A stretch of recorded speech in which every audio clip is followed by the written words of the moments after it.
Hello viewers, আশা করি সকলেই খুব ভালো আছেন। সো গাইজ, আজ আপনাদের দেখাবো ফিশ কারি বা মাছের কারি রেসিপি পারফেক্টভাবে কিভাবে রান্না করা হয় হোটেল বা বিয়েবাড়ির অনুষ্ঠানের মতন।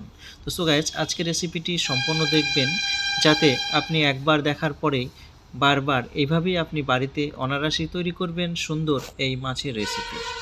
সো গাইজ, প্রথমেই আমরা এখানটায় নিয়ে নিয়েছি একটা 5 থেকে 600 গ্রাম মতন রুই মাছ। তো এগুলোকে আমরা পিচ করে নেব। ঠিক এভাবে আমরা পিচ করে নিয়েছি, ধুয়ে বেছে সুন্দরভাবে। ঠিক আছে, এগুলো এবার আমরা কি করে নেব, এগুলো আমরা ফ্রাই করার জন্য আমরা প্রথমে পরিমাণ মতো লবণ এবং হলুদ দিয়ে আর অল্প একটু ঝাল এর সঙ্গে ব্যবহার করব। তারপরে ভালোভাবে এটা হাত দিয়ে মিক্স করে নেব। ঠিক এভাবে আমরা হাত দিয়ে মিক্স করে নেব, বা একটা একটা করে আমরা মিক্স করে নিতে পারি। সো সো গাইস, এগুলো আমাদের মিক্স হয়ে আসলে আমরা এগুলাকে ফ্রাই করে নেব। চলুন বন্ধুরা, ততক্ষণে আমরা এখানটায় তৈরি করে নিই। এখানে আমরা আদা রসুন এবং টমেটো দিয়ে একটা পেস্ট আমরা বানিয়ে নিয়েছি।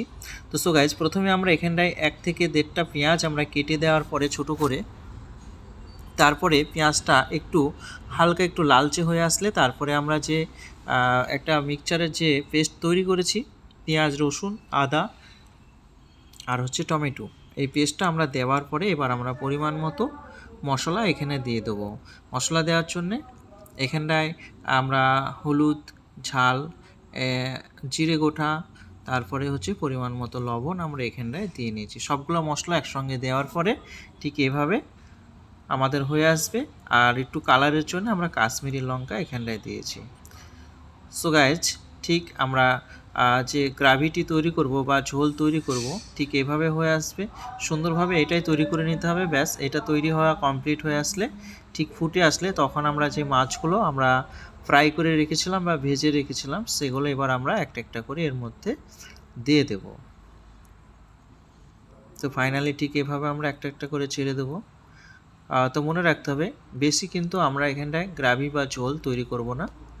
ঠিক আছে, সো এরকমভাবে আর আমরা সবসময় তৈরি করব হালকা আঁচে। ঠিক আছে, এবার একটু আমরা আঁচটা বাড়িয়ে দিতে পারি, সেখানে কোনো সমস্যা নেই। সো ফাইনালি দেখতে পাচ্ছেন কত সুন্দর হয়ে এসছে। ঠিক এইভাবেই আপনারা স্টেপ বাই স্টেপ বাড়িতে তৈরি করুন, দেখবেন একদম পারফেক্টভাবে এই মাছের ঝোল বা ফিশ ফ্রাই রেসিপিটি অনায়াসে তৈরি করতে পারবেন।